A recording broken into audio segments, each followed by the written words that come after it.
In 76, I don't think that Steve Jobs and Steve Wozniak believed that they would go on to create, this huge company that would, start off with computers and go from computers to, iPhones, iPads, smartwatches, and different devices, even AirPods.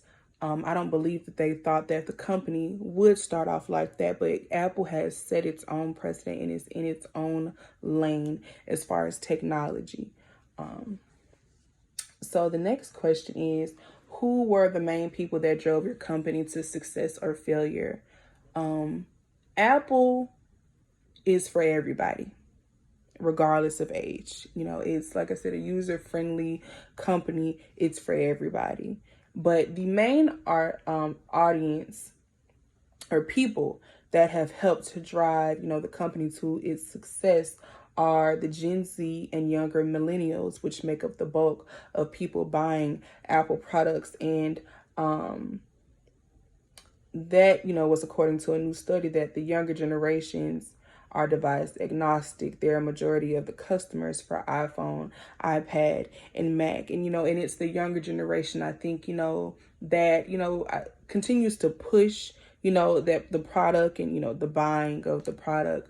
Probably because, despite all generations being able to use it, I think maybe older generations probably tend to be a little bit more old-fashioned, may not buy all the products, may, want the phone, but not the computer, may want, the iPad, but not the phone, and vice versa. But I think the younger generation, even myself, tends to, gravitate towards the products and help to keep the business afloat. I myself, I have a MacBook, I have an iPhone, I have a smartwatch, I have AirPods. The company within itself is just great. So I think, Generation Z, like myself, and millennials, we help to keep the business. We are helping to keep the business afloat, just to stay on top of the different technological products that they drop, as time goes along, just to stay on top of it as far as technology. The next question is, how did society respond to your company? Did people use it? Did people oppose it?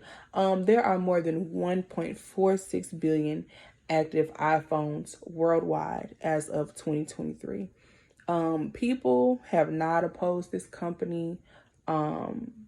People have actually embraced Apple as a company.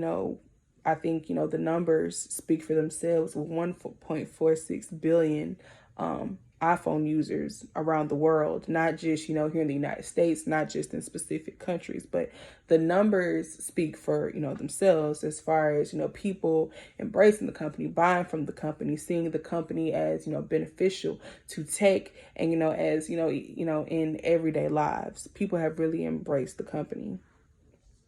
The next question is, how is your company currently doing today? Apple is one of the most profitable companies around. And it's also one of the most influential and recognizable brands in the world. It is valued, as of 2021, it was valued at $2 trillion. Yes, $2 trillion. And it's one of the most valuable technology companies in the world. And it was originally known for desktop computers, but Apple has gone on and branched out in so many different ways. Apple was one of the first companies to switch to the graphical user interface, or GUI, and saw success with the first Macintosh. And Steve Jobs, the founder and CEO, was one of technology's first rock stars, quote unquote, able to sell hardware as more than a tool for work. And, Jobs, he just revolutionized the company. And it also says that the iPhone, which was one of Apple's biggest products, to this day, saw Apple ascend to one of the most valuable companies in the world. So the iPhone is definitely one of the products that helped to, bring in major revenue for the company of Apple. It helped with, increasing revenue from 37.4 billion in 2008 to 65 billion in 2010. And those aren't even current numbers. So I can only imagine currently what, it's bringing in. And the success of the iPhone enabled Apple to launch new products such as the iPad, smartwatch, and different things. And Apple envisioned the tablet as a bridge between the smartphone and the laptop with the capabilities of both, a personal computer, that you can port around, but that you can also call from. So the next question is, what other companies have risen to compete with or replace your company? Apple's biggest